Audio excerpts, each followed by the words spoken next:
Le vilain petit canard. Par une magnifique journée ensoleillée, au bord d'une petite mare, Maman Cane admirait avec joie ces petits canetons qui venaient de sortir de leur coquille. Seul un des œufs n'était pas éclos.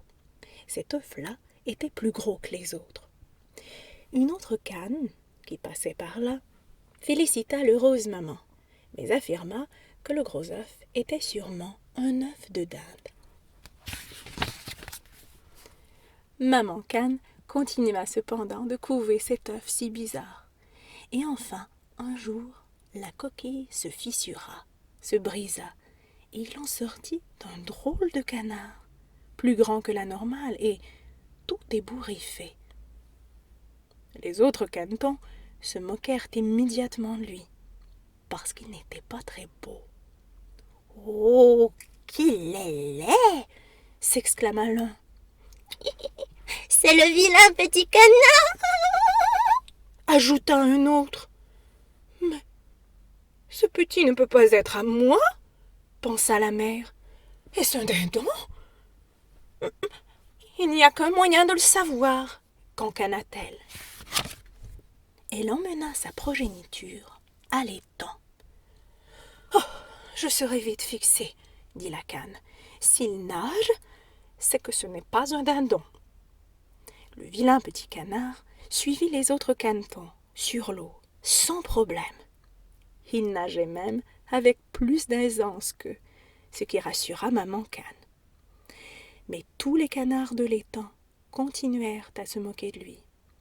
Et ils se montrèrent même très agressifs à son égard. « Cela suffit, laissez-le tranquille, » dit la mère qui en avait quand même pitié. Le pauvre canard en eut assez de toutes ces railleries, et il décida de s'en aller.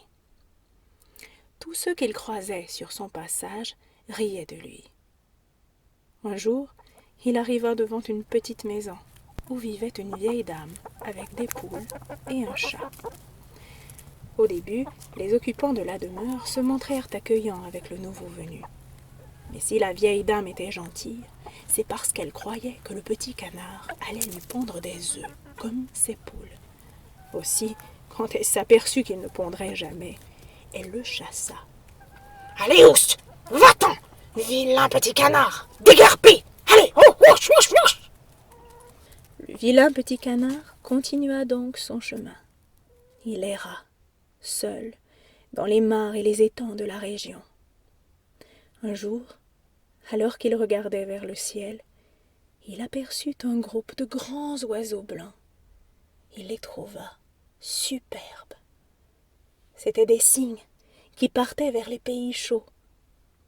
Cela signifiait que l'été était fini et que l'automne pointait son nez. Le petit canard ignorait tout du jeu des saisons et des caprices de la nature. Mais le plus dur restait à venir. En effet, l'hiver arriva très vite. Les mares et les étangs gelèrent. Tout seul, tremblant de froid, le pauvre canard cherchait vainement un peu de nourriture. Un jour, des enfants qui jouaient à faire des glissades sur un étang gelé virent le canard et s'en approchèrent pour l'aider. Mais comme jusqu'à présent, il n'avait fait que de mauvaises rencontres, il prit peur et s'enfuit. Il se réfugia quelque part dans les roseaux et y resta caché.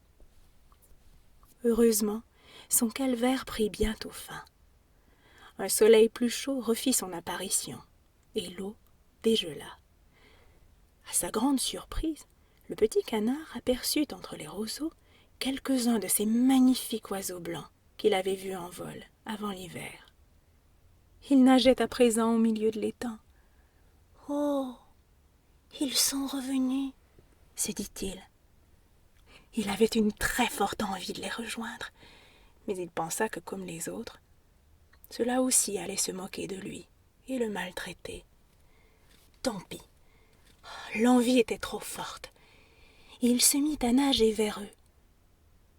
Mais il avait grandi et surtout beaucoup changé. Il regarda son reflet dans l'eau et n'en crut pas ses yeux. Il n'était plus un vilain petit canard. Il était devenu un cygne magnifique, semblable à ceux qu'il admirait tant. Pour la première fois, personne ne se moquait de lui. Au contraire, les autres cygnes l'accueillirent immédiatement au sein de leur groupe. Il devint même le plus beau cygne de l'étang, et quiconque passait par là s'arrêtait pour l'admirer. Tout ce qu'il avait enduré jusqu'ici n'était plus qu'un mauvais souvenir. Il pouvait désormais goûter à un bonheur bien mérité.